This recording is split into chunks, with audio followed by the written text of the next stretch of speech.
Kings Island has a giga coaster, a hyper coaster, the longest inverted coaster on the planet, and two of the most famous wooden coasters ever built. On paper, this lineup is stacked. But there are three glaring holes in it, three ride types this park has somehow never had. And sitting right in the middle of the park is an empty plot of dirt that's been waiting since 2019. So let's break it down. The three coasters Kings Island is missing, the manufacturers that build them, and the one piece of land where it all comes together. First, let's clear something up. Kings Island does not need another B&M. It already has three of them, and they're all incredible. Orion, a 287-foot giga, Diamondback, a 230-foot hyper, and Banshee, the longest inverted coaster in the world.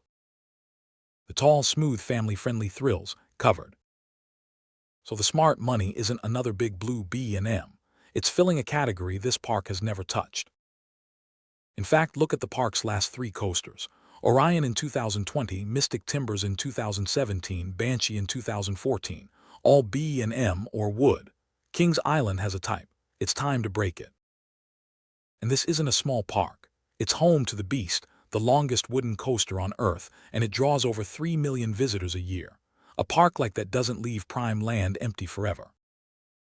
And when you sort the lineup by manufacturer, one name is screaming to be added. That name is RMC, Rocky Mountain Construction.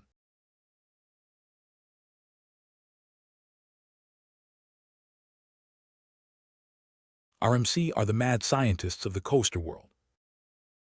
They take steep, twisted, upside-down layouts to places no other manufacturer will go, whether it's a hybrid coaster on a wooden structure or a razor-thin single rail.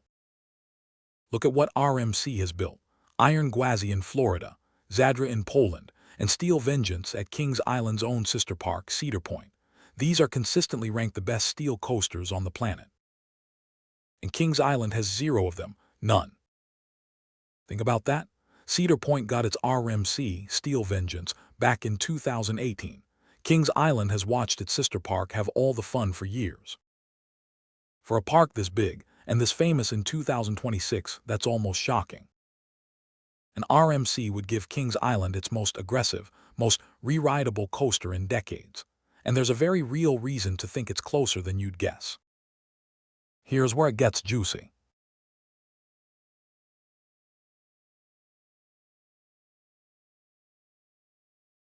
There's an RMC called ArieForce One, a small park near Atlanta that's been reported as closing. And coaster fans notice something. On a to-scale map, ArieForce One fits almost perfectly onto a specific empty plot at Kings Island. When a local reporter asked the park directly, Kings Island didn't shoot it down. They gave a careful non-denial about guest enthusiasm for future editions. That's not a yes, but it's very far from a no. And that empty plot, it's the old VORTEX site.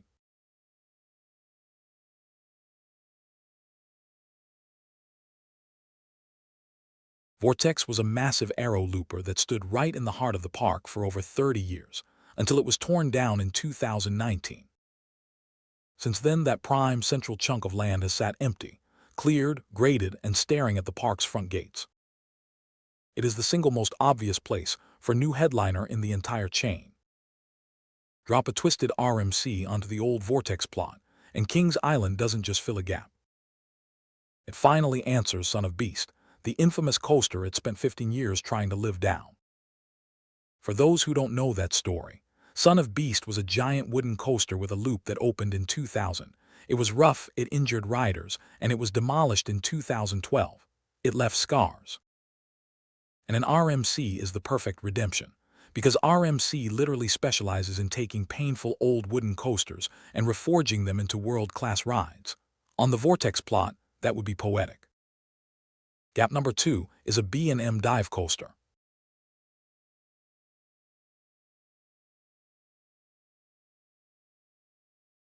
Now, I know I just said no more B and MS, but a dive is a completely different animal from anything here.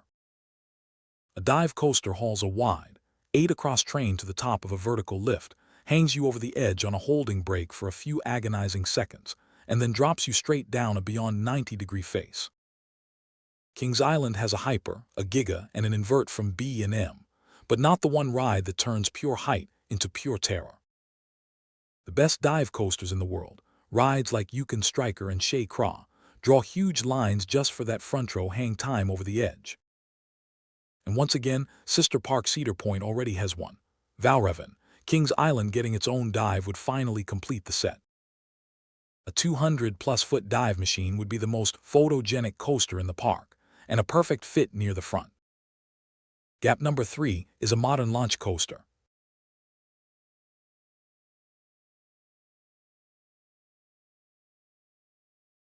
And technically, Kings Island has a launch coaster, Flight of Fear, but that's a dark, indoor ride from 1996. What the park is missing is a modern, outdoor, multi-launch machine, the kind Intamin and Mac are building right now. Think several launches firing you forward and backward, a compact twisted layout, inversions and speeds around 65 miles an hour, all in a tiny footprint. Just look at Velocicoaster in Florida or Maverick at Cedar Point. Multi-launch coasters consistently top the global charts because relentless speed and airtime beats a single big drop.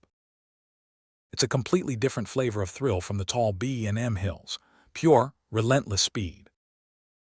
And it would slide into a corner of the park without needing much land at all. A few honorable mentions too.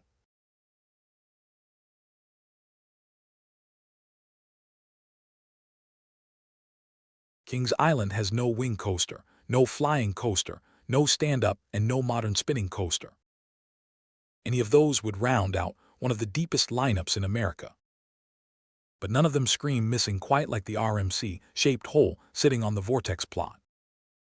The beautiful part is, for the headliner, nothing has to go.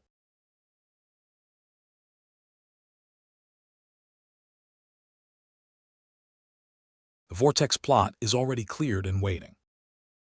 But if the park wants to expand further, the aging Arrow rides are the usual suspects. The Bat, the Adventure Express Mine Train, and the Invertigo Boomerang are all decades old and low on capacity. In a company now focused on efficiency, those are the plots of the future. So when?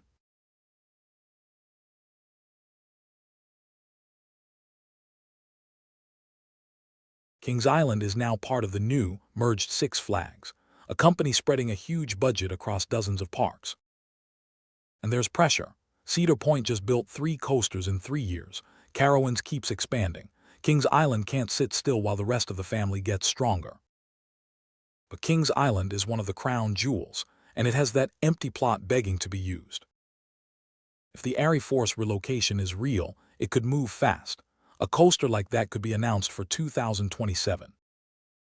If it's a fresh, ground-up RMC, think 2027 or 2028, with an announcement likely dropping in late summer, right before the crowds thin out. So here's my ranking.